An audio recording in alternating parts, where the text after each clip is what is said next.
Four Black Americans went over to Mexico. The lady here was pursuing plastic surgery. We all know it's cheaper in Mexico and any other country. Plastic surgery is cheaper. Her three friends, brothers, went with her. These are the only two that came back. She and him. They have finally decided to tell their story. So let's take a listen.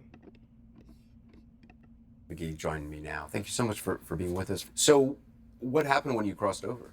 We turned down this little side road because we was gonna see if that led us to the destination, and we was gonna turn around. We heard a car beat the horn and pulled around us. Zendel was in the back seat. He said, "Don't stop." He saw a gun. We drove through a few streets and corners until we got back on the main street. And that's when a gang of shooting started. Zendel and Shaheed, they jumped out to run and they were gunned down. They was at Tay window beating on her window with a little gun, probably a 9mm. And I jumped out of the driver's side. And when I jumped out on the driver's side, that's when I was shot in both legs. We was on the ground for maybe like 10 minutes after they took everything from us. And I guess whoever told them to just go ahead and bring us with them, that's when they loaded us on the back of the truck. And your two friends, were they still alive at that point? They were alive at that point. I couldn't see Shaheed because he was like behind me, but I could see Zendel back. He was hit 2 times and big chunks of meat was gone out of him. And then we rode probably 10, 15 more minutes and we got to the spot where they was taking us, the investigator or interrogator us more. And that's when Shaheed said, "I love y'all, I'm gone." And he died right there. Those in were the his back last of the words. truck. Yeah, that he loved us and he was gone. That was the last thing he said. And that was in the back of the pickup. Yes, sir. Were you able to say anything to him, or? I just told him I was sorry. So you finally arrived at this destination. What was it? It was a... It was a house with a lot of Mexicans outside with guns. Putting on Diablo mask, red plastic mask. They put masks on? Yeah, it was putting the guns to our head, telling us not to look up, things like that. Had you gotten any kind of medical treatment? The cartel took us to a clinic after we left from the spot where they was questioning us at. They told us they was like,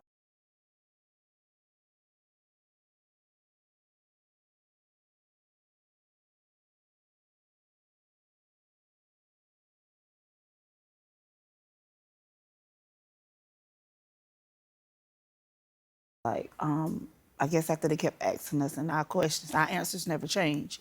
They said, well, we're gonna get y'all some help. And what kind of treatment did they give you? They put my leg on a 2x4 and then they stitched it up. They just stitched it up? Right. Did they give you... No pain medicine or nothing. They just stitched it up. And it might have not even been later that same day, all the stitches bust out. Did they check? I want to make it clear that when you go overseas to schedule plastic surgeries, a lot of times you're scheduling in places like these quote unquote clinics that he's speaking of. Check to see if the bullet was still inside or anything like that? No, sir. After they stitched it, they took some, like, I guess, gauze, and they put the 2x4 board under there, and they was wrapping it around like that, and I was telling them the 2x4 was hitting me in the back of my leg, and it was killing me, so they took away the 2x4. What about Zendel? Me and him was in the room together, and he was fighting for his life, and they ain't do nothing. They didn't do anything to treat him? Was he conscious? Were you able to talk to him? Yeah. I talked to him the whole time. What do you say in a situation like that? I just told him I'm sorry because I asked him to come with me. And he was like, it's okay, I'm your brother. I'm supposed to be there for you. I love you. And is that where he died? They told, after he didn't fight so long, they was like, they was gonna take him to the hospital.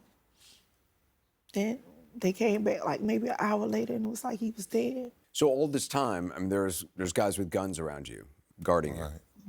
They was like, we had to stay there for them to investigate us and different things. And like one of them was sitting by a chair, like where you sitting to? And he was looking at something on his phone. And I can remember the sound of that day of when it happened. Like I could remember the gunshots, the noise, and I heard it. And I asked him, I said, excuse me, is that us? And he said, yes. I said, can I see it? And he's like, hold on. And he turned the phone around and he showed a video of us being kidnapped and stuff like that. One of the gunmen actually showed you the video Of us that being- we've all seen of you being kidnapped on the street. Mm-hmm. That's surreal. I mean, what was that like? I just started crying. It's like I'm never going home.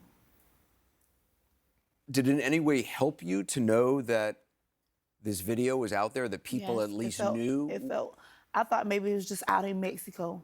I didn't know that it hadn't reached the To States. the United States, right. So I felt a little better because I just didn't know our families knew anything that happened to us.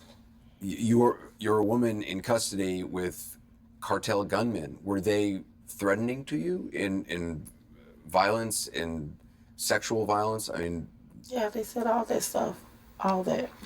they did. Right. They tried to make us have sex with each other, And they but told them we was brothers we and sisters. brother and sister, and that she was pregnant. Wait a minute. They tried to make you have sex with each other. What did they say to you? They was like, what are y'all? We said brothers and sisters. And they was like, have sex with each other. I was like, no, these are my brothers. I'm pregnant.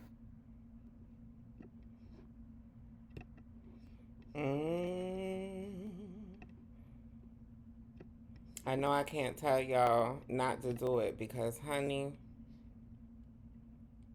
I know some of y'all be real pressed because y'all be real uncomfortable in y'all skin. But I urge y'all, especially the ones who can pass, don't do it. Don't do it. If you can't afford an American board certified plastic surgeon, if for whatever reason your body can't take the surgery, you've been advised against the surgery, baby, take the advice. Baby, take the advice. Your life ain't that serious. It's not worth your life. It ain't that serious, honey.